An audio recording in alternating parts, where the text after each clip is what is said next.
सबसे पहले सभी को नमस्कार।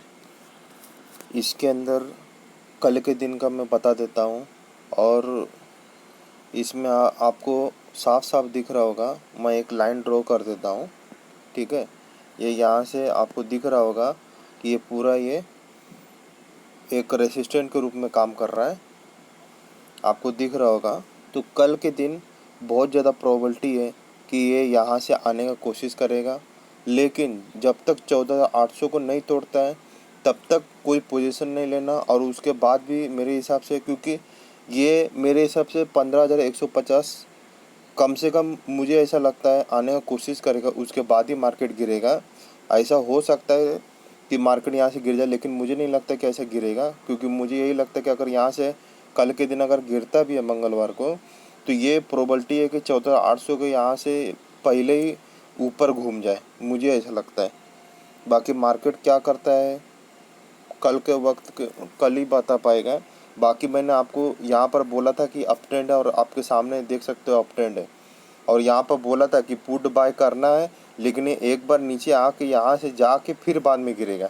और ये आप देख लीजिएगा आने वाले समय में कि ये तो सही प्रिडिक्शन हो गया, और ये भी प्रिडिक्शन सही होएगा। लेकिन अगर नहीं होता है तो आपको स्टॉप लॉस रखना है, मार्केट के पीछे पीछे चलना है, मार्केट के आगे नहीं चलना है। मार्केट अगर बोलता है मैं ऐसा करूँगा तो वैसे ही चलना है, अपने हिसाब से नहीं चलना है।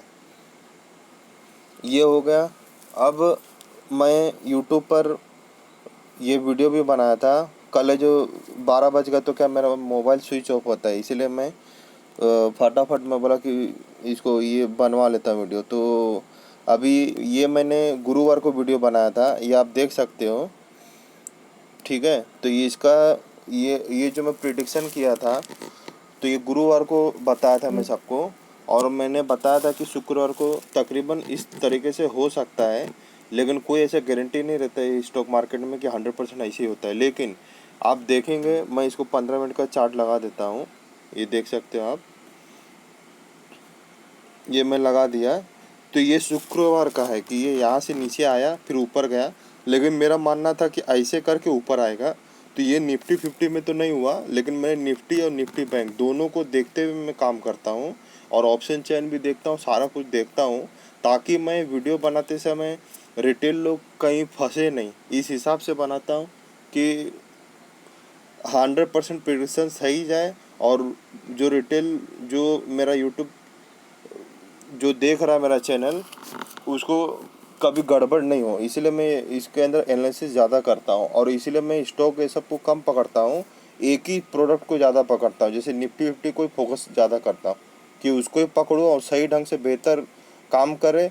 और कम से कम अगर जैसे कोई कॉल पुट नहीं खरीदना चाहता, रिस्की है, और मैं भी मानता हूँ ये चीज़ रिस्की है, तो वो ETF में बाय करेंगे तो सुरक्षित रहेगा, और अच्छा खासा उसको प्रॉफिट होगा। निफ्टी 50 ETF में आराम से उसमें फ़ायदा होगा। और स्टॉक में क्या है, ज़्यादा वॉलेटाइल रहता है। तो अब मैं इसका निफ्टी बैंक का बता देता हूँ कि जो गुरुवार को मैंने बताया था, इसके अंदर आप देखेंगे तो ये आपके सामने ये लाइन ड्रॉ हो गया और ये भी लाइन ड्रॉ हो गया। उसके बाद ये मैं गुरुवार को वीडियो बना दिया था कि शुक्रवार को इस तरीके से बनने का प्रोबेबिलिटी है। तो ये यहाँ से बताया था कि यहाँ से ऊपर जाके ऐसा नीचे आएगा, और नीचे जाने के बाद अप ट्रेंड होगा। लेकिन ये शुक्रवार को यहाँ से ऊपर गया, फिर यहाँ से नीचे आया, फिर यहाँ से जो यहीं पे जाके क्लोजिंग कर दिया, ताकि आदमी जो रिटेल इन्वेस्टर है वो पुट बाय करके रखा, यानी मार्केट को सेल करके रखा है, तो बाहर नहीं निकल जाए। तो इसलिए उसको यहाँ पर होल्ड करके रखा हुआ था कि हाँ भाई मार्केट सोमवार के दिन गिर जाएगा, आप लोग पकड़ के रखो। और सोमवार के देख सकते हो ये मार्केट ऊपर ही आया और ऊपर जाके ऊपर आ गया, और जो नहीं निकलने वाला रहेगा वो भी निकल गया रहेगा। तो यही मार्केट का नियम है, ये किसी को मालूम नहीं पड़ता है। इसीलिए मैं वीडियो में बताया था कि इस तरीके से हो सकता है। फिर से मैं आपको उस यूट्यूब वीडियो में बता देता हूँ, और आप डायग्राम देख लीजिएगा, आपको मालूम पड़ जाएगा। ये देख सकते हो, मैं चला देता हूँ फिर से, ये देख लीजिए। ये देखिए, मैं बताया था कि 7 मई को तकरीबन ऐसा होने की संभावना है। कोई 100% नहीं होता है कि मैं जो बोलेगा वही होता है, लेकिन फिर भी मेरे हिसाब से मेरा ऐसा मानना था, और आपके सामने है। मैं तो ये निफ्टी बैंक में हुआ था, क्योंकि मैं निफ्टी बैंक का प्रिडिक्शन देख रहा था कि इस तरीके से होएगा, क्योंकि मार्केट को ज़्यादा ऊपर जाना नहीं है, तो टाइम पास करेगा जानबूझ के। अभी वो आने वाले गुरुवार के बाद ही पता चलेगा, गुरुवार को ही पता चलेगा कि मार्केट क्या कहना चाहता है। लेकिन ज़्यादा करके प्रोबेबिलिटी ये है कि कल के दिन अगर गिरता भी है तो 14,800 के नीचे जब तक नहीं आता तो कोई पुट बाइंग मत करिए। कल आपको ऐसे दिखा सकता है पुट बाय करने के लिए और आप ट्रैप हो सकते हो। और जैसे इसके अंदर ही मैं आपको बताता था निफ्टी 50 में कि जैसे अभी इसी समय मैं शुक्रवार को बोला था कि ये पुट भी बाय कर रहे तो ज़्यादा बाइंग मत करें, प्रॉफिट छोटा प्रॉफिट बुक करिए।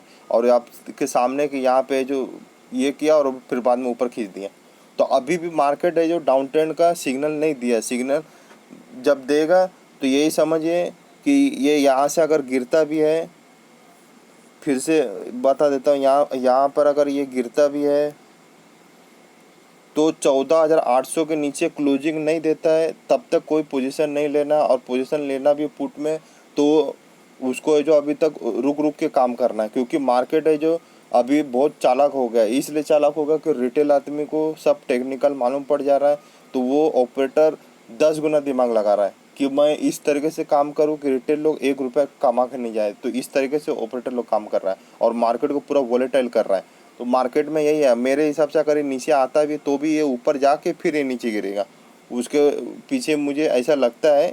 बाकी मार्केट क्या है वो मार्केट ही बोल सकता है, मार्केट के सामने हम लोग कुछ भी नहीं है, आपको भी मालूम होगा।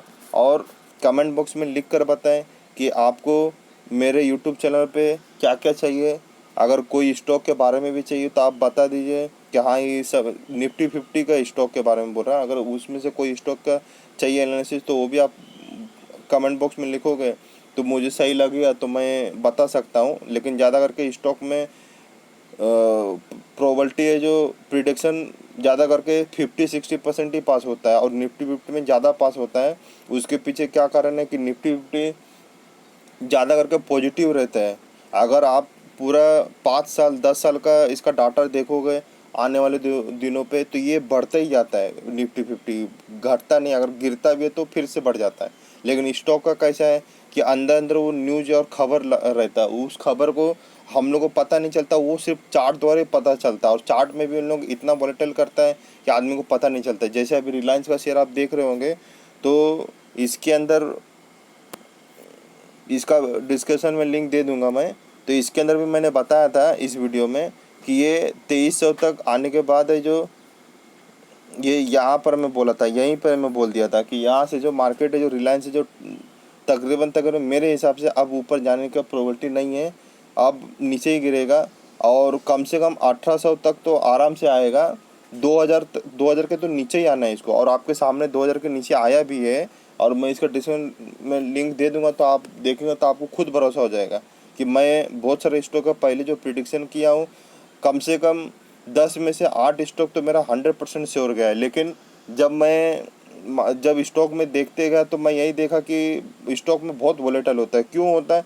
क्योंकि उसके अंदर ऑपरेटर एक ही में पैसा इतना लगाता है ऊपर चलता है, एक ही में नीचे आता है इतना हो जाता है। दिखा देता हूँ आपको फिर से, या मैं इसको जूम कर देता हूँ। तब ये रिलायंस भी और नीचे जाने वाला है, ये अभी ऊपर और नहीं जाएगा, ये नीचे जाके फिर ऊपर आएगा रिलायंस का। तो इसमें वही जैसे ये ऊपर गया फिर नीचे गया फिर ऊपर गया फिर नीचे गया फिर इधर ऊपर गया फिर नीचे गया फिर ऊपर गया फिर नीचे गया, तो ये आदमी ना कन्फ्यूज होता है कि ऊपर जाना चाहता है कि नीचे जाना चाहता है। तो यही सब मार्केट का नियम है। और इतना भी मैं बोल रहा था कि इसके अंदर इजी पैसा है वो ख़त्म हो गया है। इजी पैसा ख़त्म कैसे हो गया है फिर से बता देता हूँ इसमें। इजी पैसा ख़त्म कैसे होगा, जैसे ये ट्रेंड है जो चलते गया था, ये पूरा चलते गया चलते गया चलते गया और फिर बाद में ये और फिर ये जो है फिर से ये, तो मैं यही पता है कि ये कंटिन्यू चल ही रहा है। तो इसके अंदर जो इजी पैसा ख़त्म होगा, अब हार्ड पैसा है, यानी नीचे जाएगा तो उसको देखना है, ऊपर जाएगा तो देखना है। तो इसलिए तो अब ये कैसा है ना, कम से कम आराम से ये 1600 तक तो आपको तो मिलना ही है। मैं वीडियो में बोला भी था 1600 तक तो आना ही है। और अगर ज़्यादा इसके अंदर प्रोबेबिलिटी रहेगा तो और ये गिर सकता है, कम से कम 1500 के नीचे भी आ सकता है, 1400-1300 तक भी आ सकता है। लेकिन कोई ऐसा ये गारंटी नहीं कि मैं जो बोलेगा, क्योंकि मैं मार्केट को नहीं चलाता, ऑपरेटर जो बोलता है उसको मैं एनालिसिस करता हूँ कि ऑपरेटर क्या कहना चाहता है, इसको गिराना चाहता है तो उस तरीके से मैं बोलता हूँ। और मैं एक स्विंग ट्रेडिंग खिलाड़ी हूँ, कोई लॉन्ग टर्म खिलाड़ी नहीं हूँ कि जो मैं बोलूँगा लंबे समय तक ऐसा होगा। 2 कदम चलता हूँ, उसके बाद देखता हूँ कि अब क्या पोजीशन दिखाई दे रहा है। 2 कदम फिर चलता हूँ, फिर पोजीशन देखता हूँ कि हाँ भाई अब अप ट्रेंड दिखा रहा है, डाउन ट्रेंड दिखा रहा है, उसके बाद मैं बोलता हूँ। क्योंकि यहाँ मार्केट में कभी भी कुछ भी हो सकता है, जो भी है। बाकी लाइक करें, सब्सक्राइब करें और कमेंट बॉक्स में लिख कर बताएं कि आपको इस यूट्यूब चैनल में आपको और क्या क्या चाहिए, तो आप मुझे कमेंट बॉक्स में लिख कर बताएं। बाकी आपकी मर्ज़ी। Thank you for watching.